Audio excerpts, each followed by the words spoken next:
Before I begin the talk, I just want to state that the following opinions are my own. This talk is very opinionated, doesn't reflect anyone's views but mine, and really small warning, this can get really dark really fast because we're going to be talking about morality. We're going to be approaching the difference between what's right and what's wrong. Let's go through some cases. Most of the cases we will happen to have come across in our daily life. So let's talk about free samples at the supermarket. Let me ask you this. If you know for sure that you're not gonna buy a product, but you see free samples available, is it wrong to take the free samples? Can we have a show of hands? Who thinks that it's wrong to take free samples if you know that you're not going to buy the product? So nobody thinks it's wrong. Okay, that makes sense. What about work supplies? Is it morally wrong to use work supplies for your own benefit, for your own personal benefit? Let's say printing a label for a package or printing your own quitting notice. Is it wrong? You think it's wrong? Okay. Anyone here thinks that that is wrong? No, cool. What about an ATM? So you go to the ATM, and the ATM gives you 100 extra euros. You double check, there's no money coming out of your account, so you just got 100 free euros. Now, you don't know if you're taking the money from the bank or from the account of the person that came before you. Would you go inside and give it back? Who would? Show of hands, please. Okay, some people, we can see now 50-50. We're getting there. Let's imagine now that... we can discuss that after the talk. Let's talk a bit about Wi-Fi. So we can imagine that we just moved into a new house. And we want to get an awesome Wi-Fi connection, but the ISP tells us that it's going to take 3 weeks to get the connection. And until those 3 weeks pass, you're stuck with no internet in your place. But you notice that your neighbor has Wi-Fi, and you use your hacking skills, and you get their password. Would you use internet for free for 3 weeks? Who would? Right, a lot of people now. What if you find out that your neighbor is pretty old, he's lonely, and he spends most of his days online talking to his grandkids through video calls. And ever since you started using their Wi-Fi, his internet connection dropped significantly, leading him to be unable to talk to his family. Knowing this, would you still do it? Right. A couple more cases. Let's say you're in charge of your company's network, and your best friend's partner, their husband, their wife, also works for that same company. One day, an outgoing email of him goes into quarantine, and they message you to let it go through. You trust them, so you do it. But later you find out that that email revealed that they were having an affair. What would you do? Would you be loyal to your best friend and confess, knowing that everything will trace back to you, and you would probably get fired for breaking company policy? Or would you say, well, this is my dream job, my best friend's probably going to find out some other way, so I won't do it. I'm gonna let them find out for their own. Who would not tell anything and keep the job? 1, 2, 3, 4, okay, some people. Yeah. That's good. That's a difference between ethics and morality. So ethics is more of the code of conduct of the organizations that we associate with, while morality is what goes with our personal values and what makes us define right and wrong. So that brings us to this case. Your company is being audited, and the supervisor asks you to delete or corrupt backups that are about to be requested by auditors. Would you do it, knowing that refusing it would cost you your dream job? Right? Okay. Cool. So you see now that we're now starting to blur ethics and morality in the workplace. And this is the final scenario. You're working for a client that has a website, and that website asks questions and then recommends a drug for treatment. The client's requirements state that the website must always provide their own drug every time you do it, unless you're allergic to it. You notice that one of the side effects is depression and or suicide thoughts. Would you implement that? Who would? Who would say, yes, the client is paying, I would implement that? Good, because the truth is that this happened in real life. Oh, oops, wrong slide. So Bill Sorer wrote this blog post after doing it, without knowing the side effects, of course. And he found out that a girl took the drug and killed herself. This did get dark, right? I warned you. Okay, let's lighten up the mood a bit. Hi, everybody. Good afternoon. This is me. I'm Fernando. This is me around 1997, planning world domination. Obviously, this failed, and I realized that pretty soon because in 1999 I was already planning to dominate the world of fashion.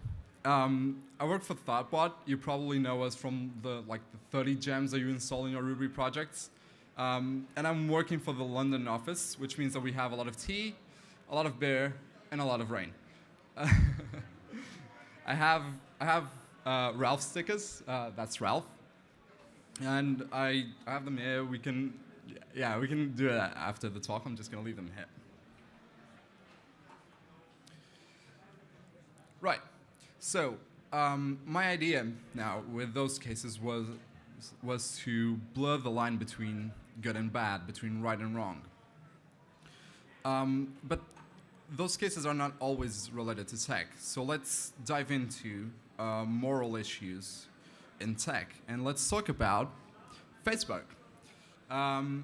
Most people here are aware of the social divide and the issues that arise from social media, right? How we can have the reality be split between different people because the feed is tailored to their own tastes, tailored to whatever gets them going. What most people are not aware of is that Facebook actually did an experiment with this. They actively tried to depress users and manipulate their emotions. This is the paper they released, so it was like a really scientific experiment.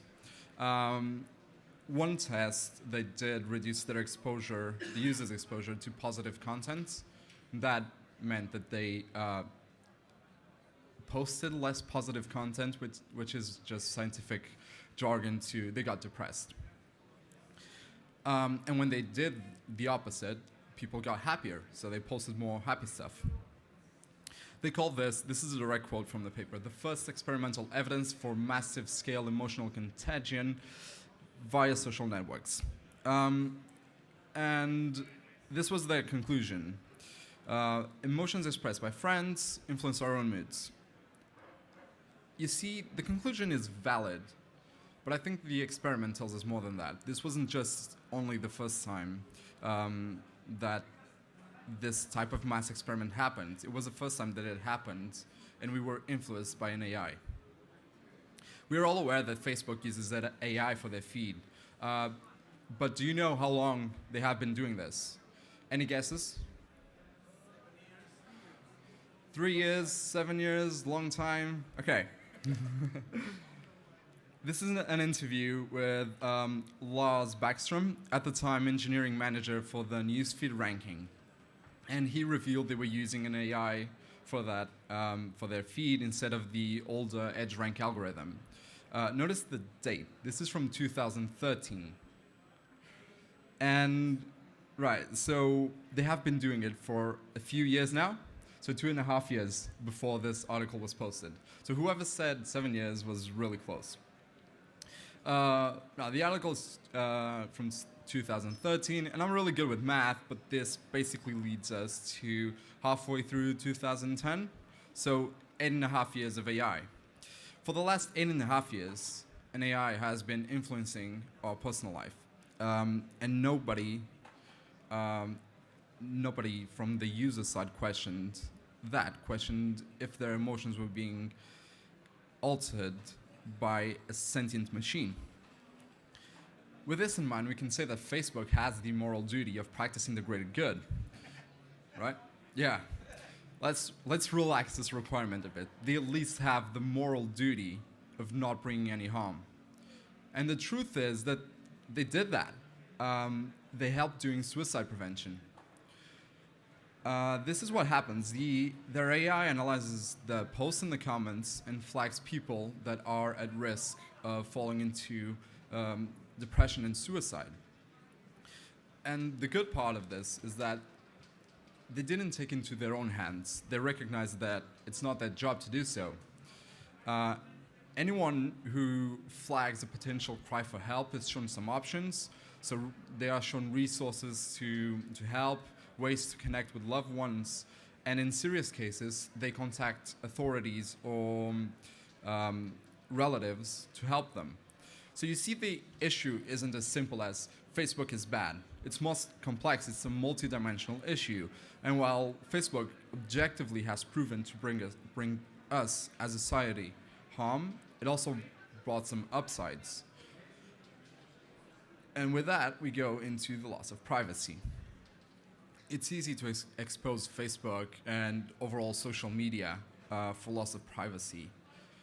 But I think the issue goes deeper than that.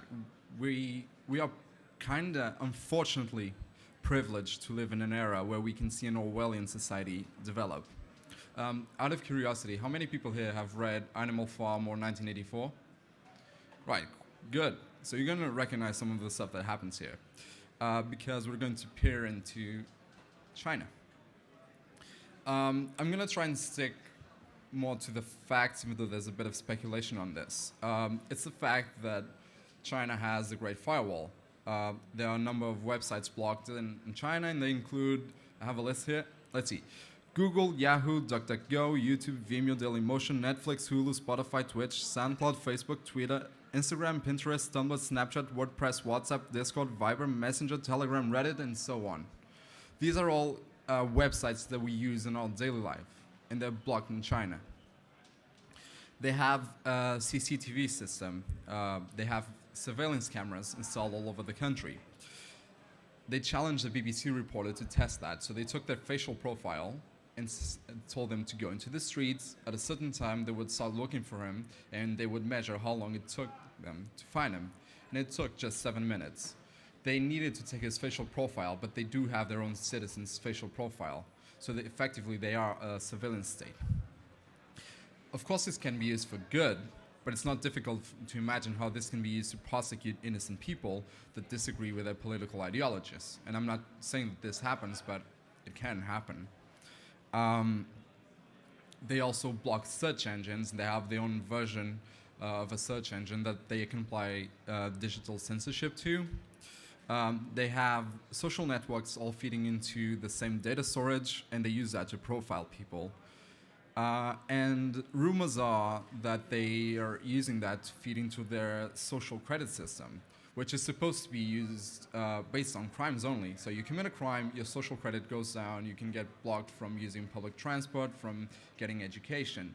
In reality, there are reports of this being used against people of opposite ideologies.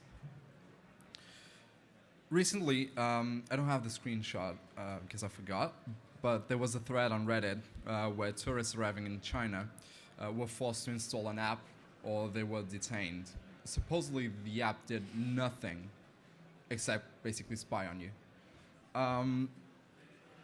And finally, there are some reports that they have been trying to use messages and posts on social media to predict who might be a future dissident, so they can handle it before it even happens.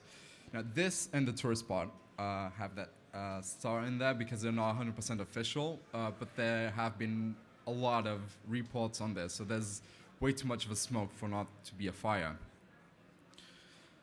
Finally, we also know that the Chinese state has religious conversion camps where they track people from Muslim minorities and force them to go to these camps.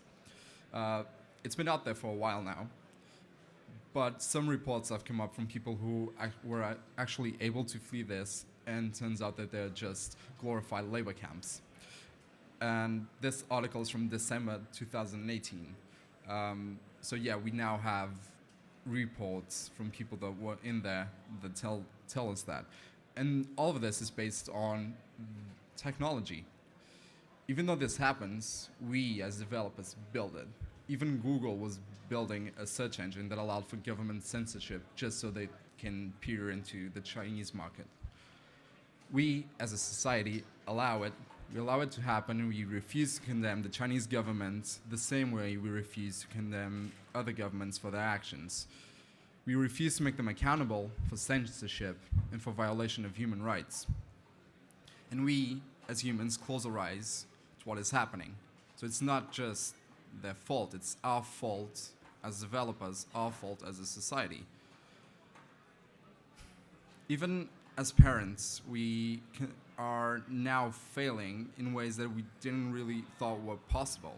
We are the first generation with digital footprints. We are the first people that can have their DNA samples taken and go through their whole history and then upload that to the cloud. But newer generations are the first ones to have a digital footprint before they are born.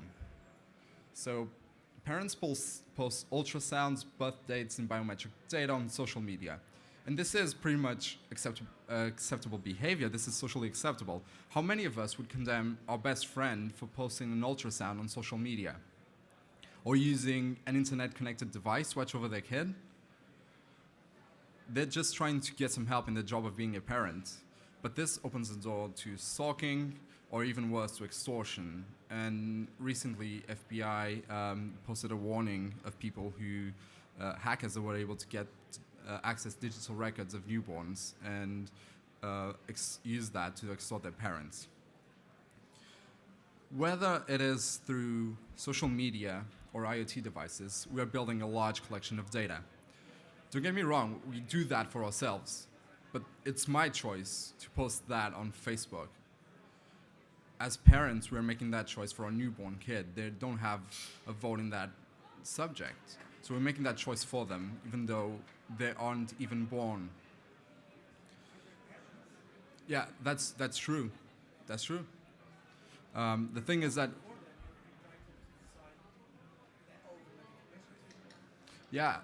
parents act as the decision makers. The truth is that we're not responsible just for us. We should be thinking about our kids as well. And yeah, I'm with you.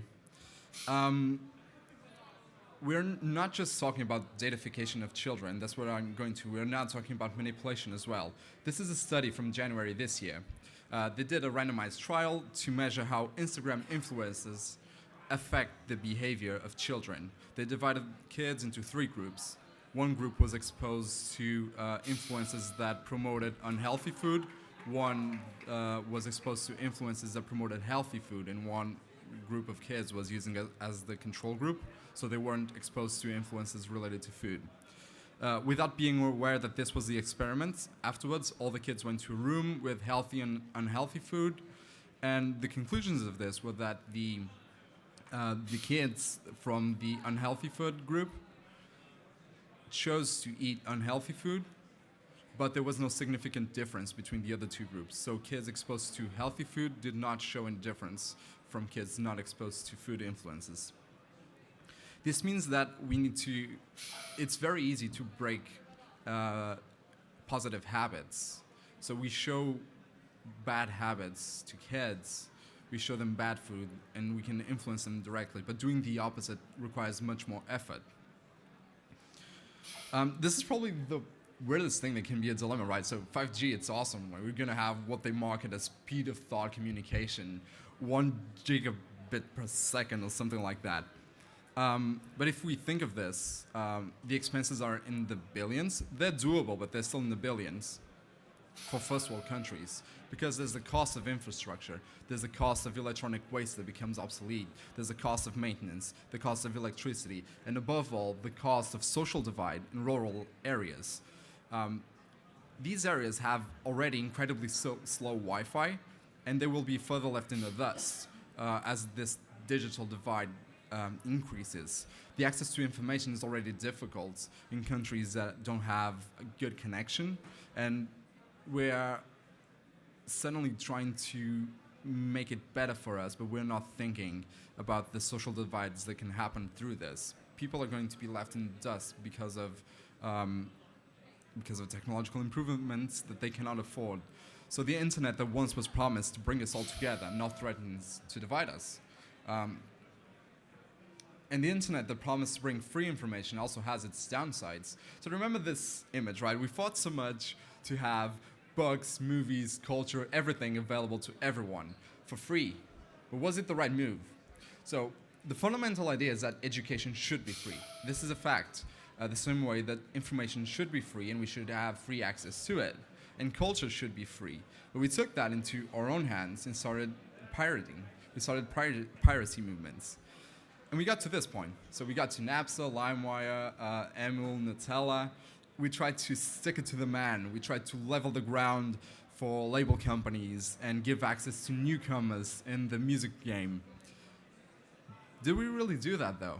Because before the internet, 90% of the revenue came from CD sales and 10% from touring. And then Jolly Rogers came up, and it basically switched. The revenues were turned upside down, so now artists need to tour to make money. Yes, there is more access to new music, but there is also a downside to this because we are limiting the mass consumption to artists that can afford it. Not every artist can afford touring, not every artist can appeal to the masses and fill up a venue, and not every artist enjoys touring. So the Beatles stopped touring, Queen had to do a hiatus because they got burned out from touring.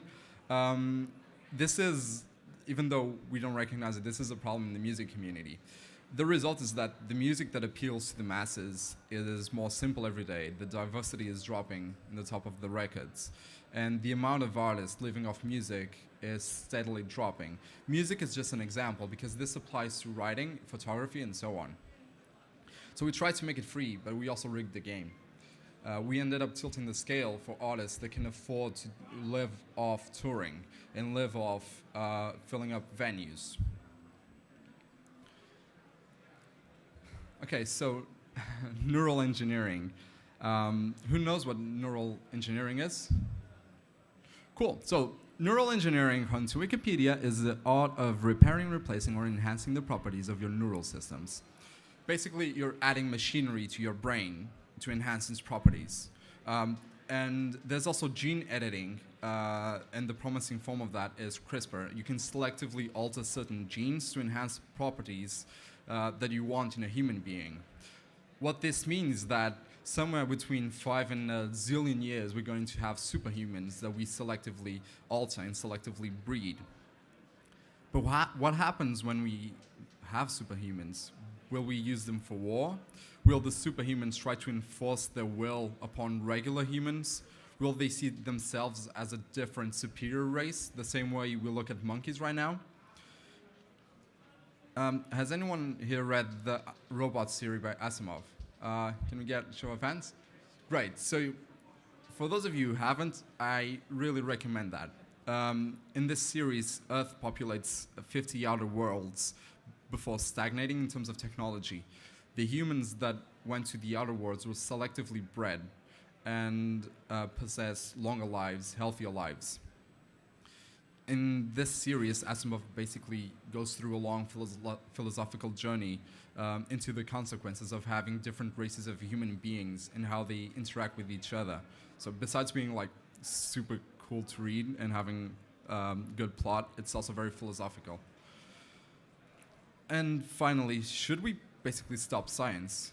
Because the truth is that the more we do science, the more we kill, the more we have world wars, and the more we do inhuman experiments. There is a moral case. There are moral reasons to stop science. And it's obvious that we're not just going to stop progress. We're not going to stop inventing, creating, and trying to reach out to space, to whatever it is. But objectively, there is a moral reason to do that. And I couldn't stop mentioning like the classic case, which is how do we build a proper AI? How do we teach it to distinguish between human lives in situations that require us to choose between different ones? Won't go into this, but the folks at MIT did a wonderful job with it. I recommend very much visiting this website, moralmachine.mit.edu. You have a bunch of cases where you have to choose between different lives in an autonomous car. And it really puts into perspective how difficult it is and how much morality goes into AI. Now, it's obvious that we're not going to stop science. We're not going to stop piracy. We're not going to stop having free access to information, to culture. We're not going to stop social media, neurohacking, gene editing, or whatever. We can't stop progress, and we shouldn't. A civilization that stops progress is doomed to wither and doomed to die. What I wanted to tell you with that list is that for every new tech wonder, there is a dark side to it. The line between good and bad is very blurry, because even though we all see the good in it, the upsides, there are people that can see the dark side and will probably try to use it. And we, as a community, are the ones that are building it. We are the architects, the builders, and the pillars of innovation. So now, I want to bring this conversation closer to us. I want to bring this conversation to the products that we build. To put it into context of your daily job, let's just face it. Companies are there to make profit, and your boss comes to you and says, let's implement this feature, and you recognize it's just a cash grab. It's not going to benefit the users. Most of us believe that we would stand up and say, no, I won't.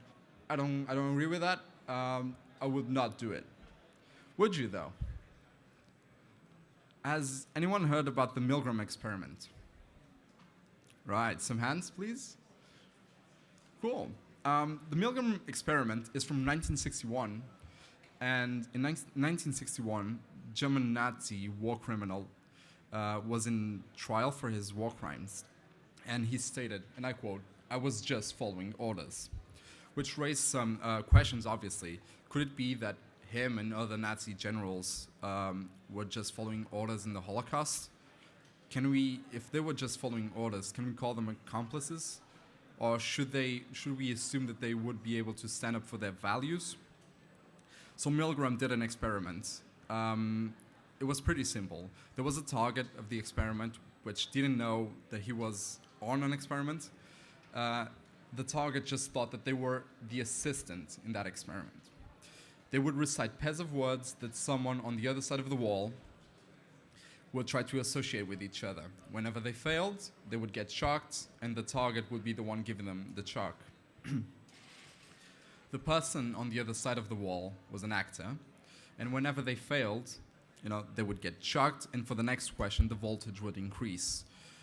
The person giving the shocks, the target, would hear them scream, but they would continue.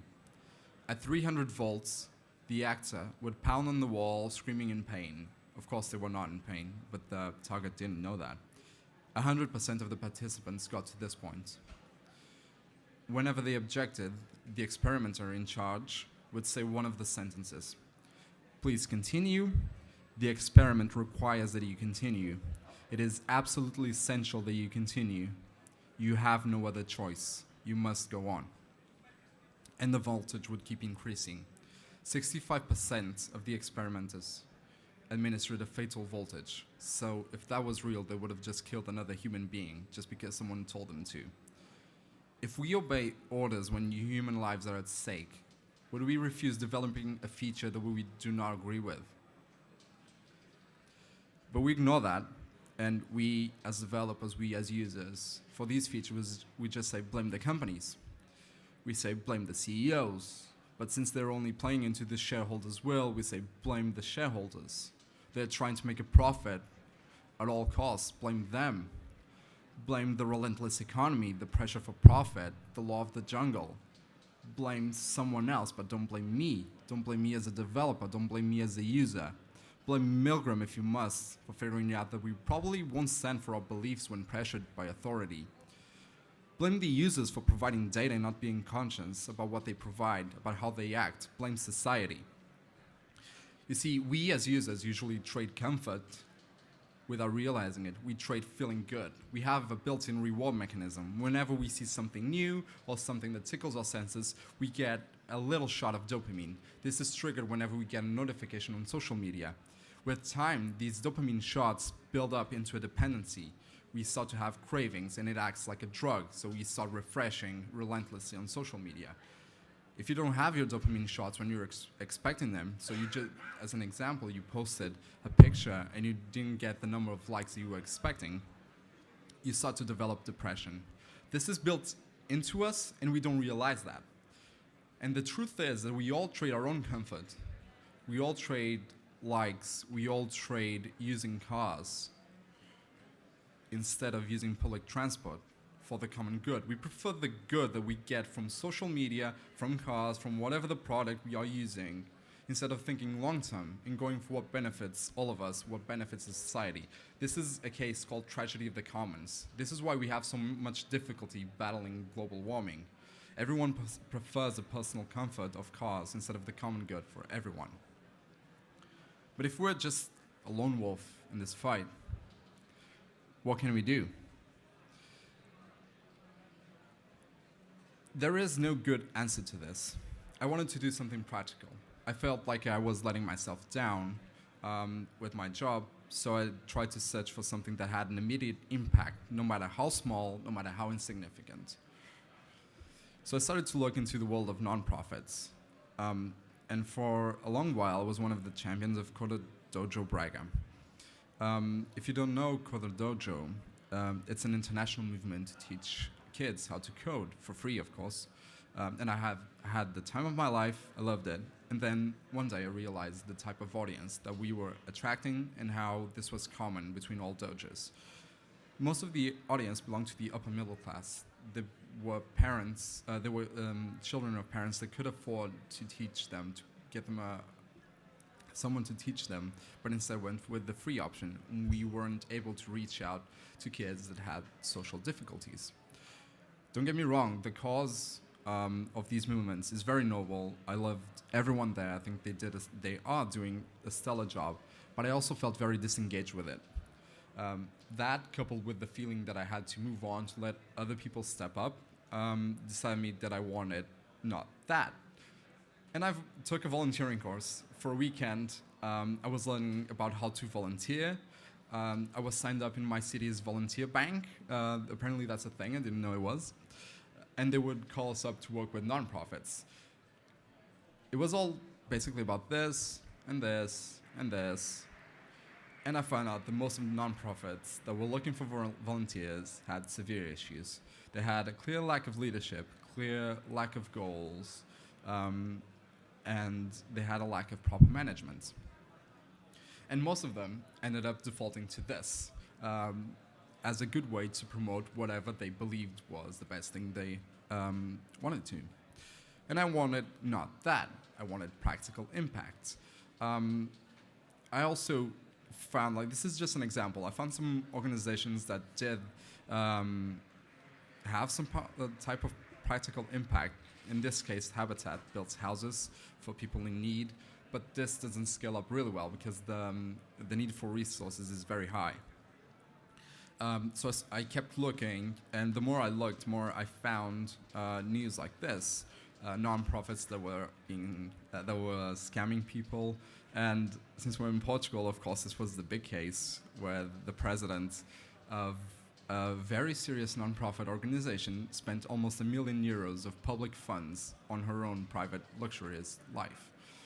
So what I saw as the amazing world of nonprofits turned out to be the dreadful world of nonprofits. I do feel like I need to mention that there are some good nonprofits. I'm not trying to say nonprofits are bad. There are nonprofits that are giving food directly to the homeless. There are nonprofits that are helping kids in Kenya get an education, and they should deserve our support. They deserve our support. They deserve our attention. But I did not find a way to fit in because I believe that as a developer, as part of the development community, our impact must be meaningful and real. And we can't hide behind raising awareness, whatever that means, and getting signatures. So I just said, screw that, I'll do it myself, and I started to look into making my own nonprofit. And turns out there's a bunch of regulations into volunteering. Like, there's a lot of bureaucracy. At one point, I just quit. I can't do this anymore. How difficult can it be to just show up somewhere and say, I want to help people, I have some ideas, and it's just barriers all the way down.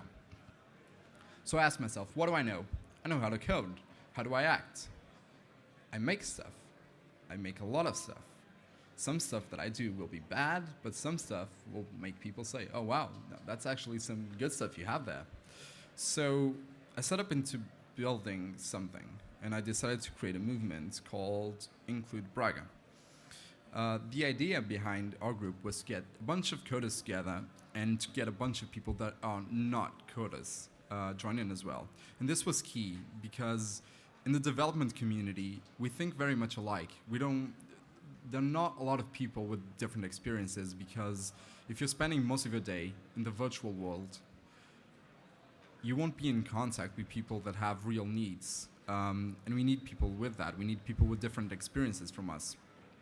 So we all got together and said, let's just use technology to improve whatever is the needs around us, to help institutions in need, to help people in need. And let's focus locally. Let's face it, we won't change the world. I won't change the world. Probably you won't change the world. We won't fix every issue, but we can improve what's there right next to us. We can reach out. And if more people join in, there's no way we can fail to make progress, because no matter how small it is, it's still progress. So we decided to try and fix pet adoption.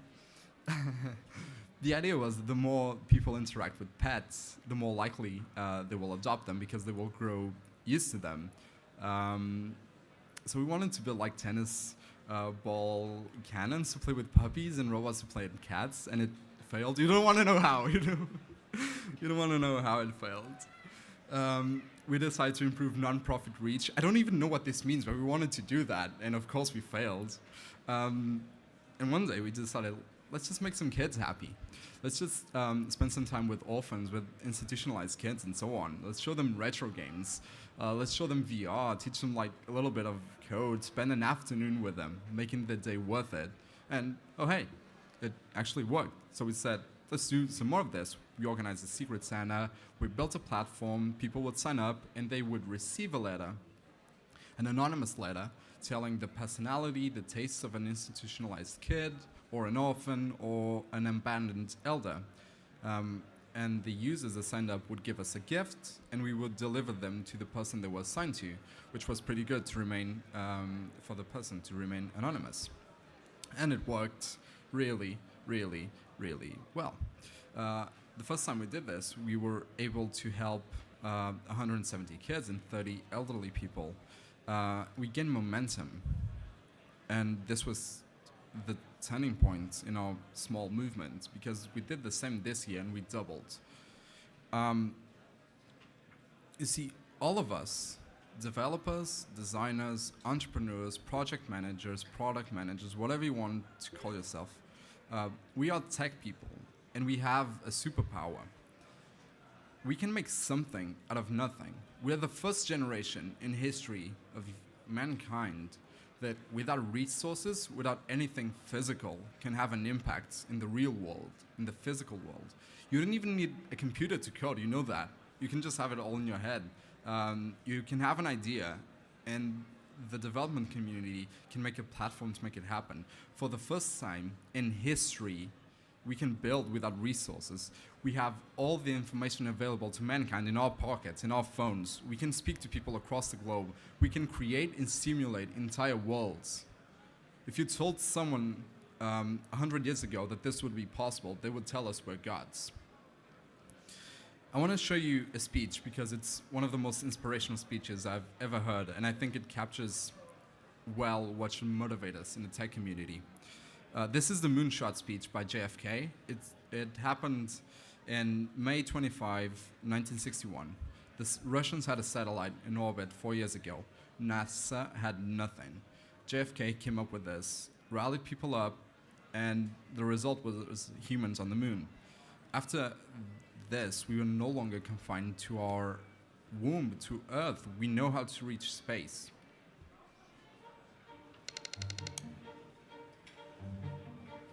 For we meet in an hour of change and challenge, in a decade of hope and fear, in an age of both knowledge and ignorance.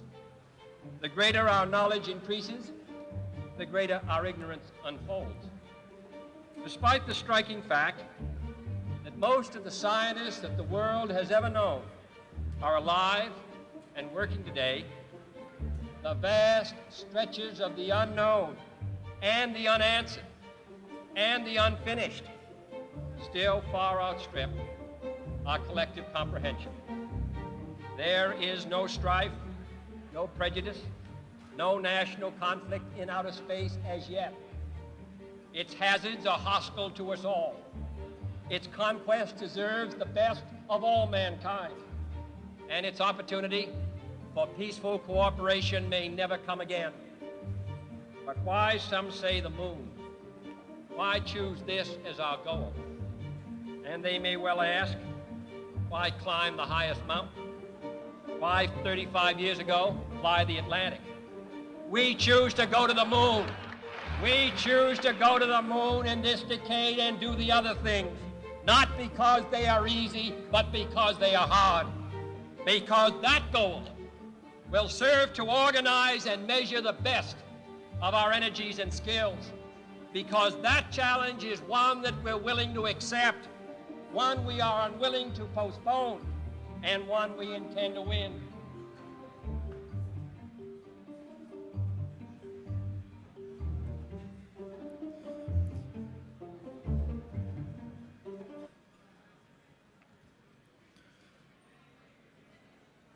Yeah, the final sentences should serve as an inspiration for us as the development community, because we are now faced with greater challenges in tech than we ever have been before. Because if you look at the past of tech, we didn't have this power before.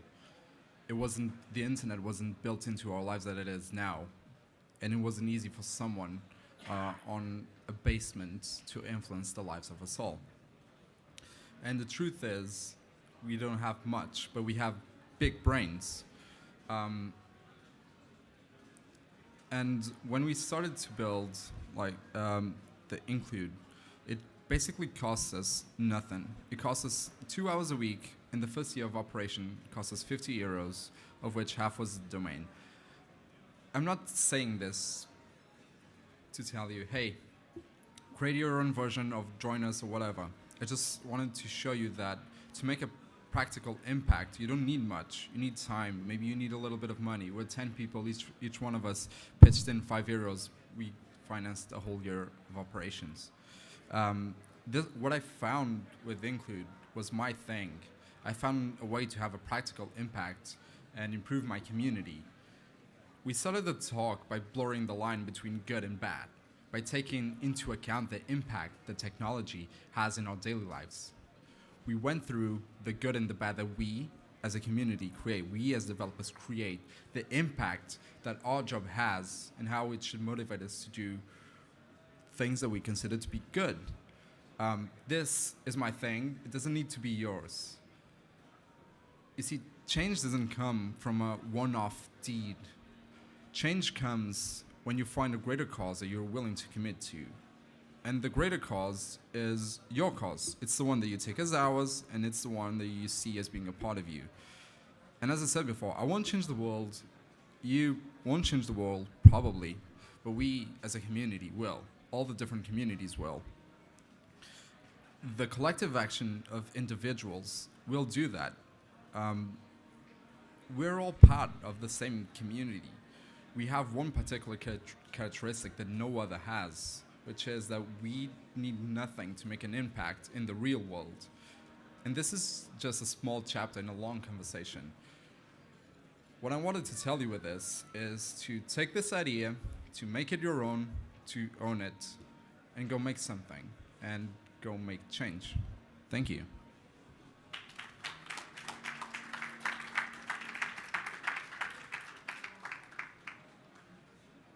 Does anyone have questions?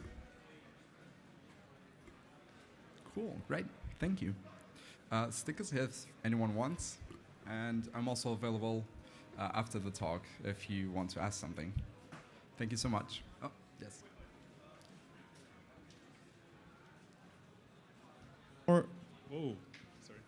More regarding the first part of the talk, not the final one. The thing about us as developers and working for someone else and having to answer to other people and their requests.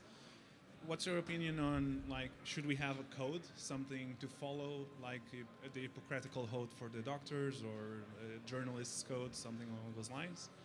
Do you think that would help, or is it just one piece of paper that we'll sign and then when our boss comes around and tells you build this, we'll still build it anyway? You tell me, would you follow it? I think, like, personally, I think it gives a bit of support in terms of, oh, I can't do this because I signed this, and if I get fired, then I can just probably I won't win the lawsuit, but I have something to back me up. Like, it's not just my morals. So. Yeah, I do understand what you're saying. Yes, if we should, as a community, have a code of ethics, I think it would be a great help. I don't think it's practical. I don't think that the development world will suddenly change and everyone will sign up for that, because the big companies are already doing so many things that go against that. So take the example of Google building a custom version of their search engine for China that allows for government censorship. It would go against that. It's an interesting idea. I do think that it could, if we had that, it could be something that we could, use that as a moral guideline. But making that change would be a great effort. I don't see that happening anytime soon, unfortunately. Yeah. Okay, thanks. Anyone else? Right. Okay. Thank you.